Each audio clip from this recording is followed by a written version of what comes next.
નાગજરા ગામમાં હોય અને સુરત પાણીને આવે ને એટલે ન્યા કે ચૂલો તો હોય નહીં, ન્યા ઓલું લાઇટર હોય, જરીક તમે અડાડો ને એટલે તરત જ ચૂલો હરગી જાય. ચૂલો હરગી જાય ને એટલે દીકરી બિચારી ફોન કરે નાગજરામાં એની મમ્મીને કે મમ્મી અહીંયા ક્યાંય ચૂલો તો છે નહીં, તો મારે ફૂંક મારવી ક્યાં? માતાઓ તમારા માટે જ વાત છે ખાસ. આ છેલ્લે હું તમને કઈ જાઉં છું ને એ બધું સમજવા જેવું છે. એ દીકરી ફોન કરે એના મમ્મીને અને રંગપડિયા પરિવારને હું આંગણે પધાર્યો છું. તો માતાઓ તમને બે હાથ જોડીને નમ્ર વિનંતી કે દીકરી જ્યારે પિયરમાં હોય ને ત્યારે તમારે જેમ શિખામણ દેવી ને એમ દઈ દેજો. પછી હા ન જાય ને પછી તમારી શિખામણની એને જરૂર નથી. આ તમારી શિખામણ છે ને ત્યાં મહાભારત સર્જે છે બાપ. ખોટી વાત છે.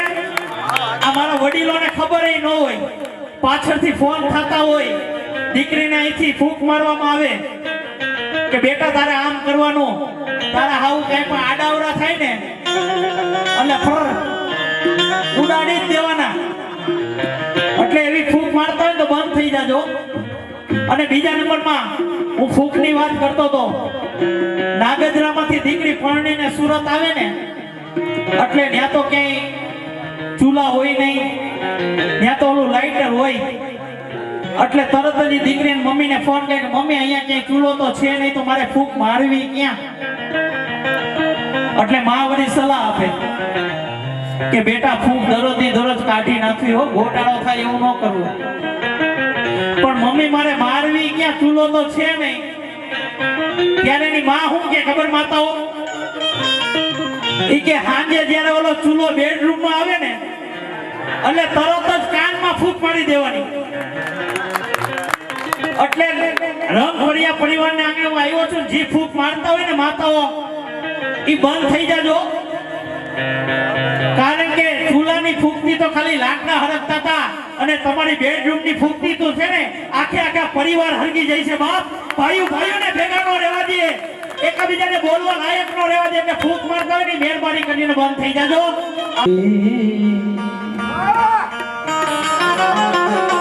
મારો દ્વારકાનો દેવ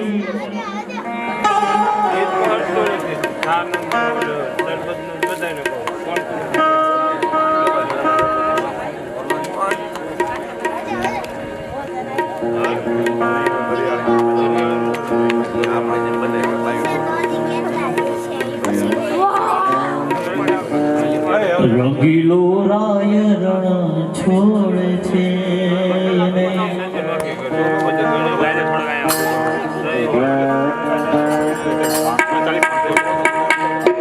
આ જિંદગીમાં આવું છે, મેળ વિખાઈ જાય ને પછી ક્યાંય ના રહે. આ બધો મેળ કરવો પડે. જેને મેળ વિખાઈ ગયા ને એ બિચારા રોડે ચડી ગયા.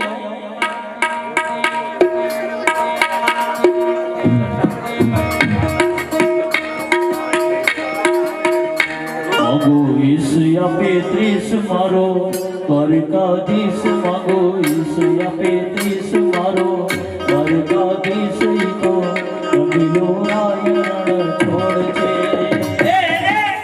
જાને ક્યાં વાલા કોટ ચલ્યો.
ના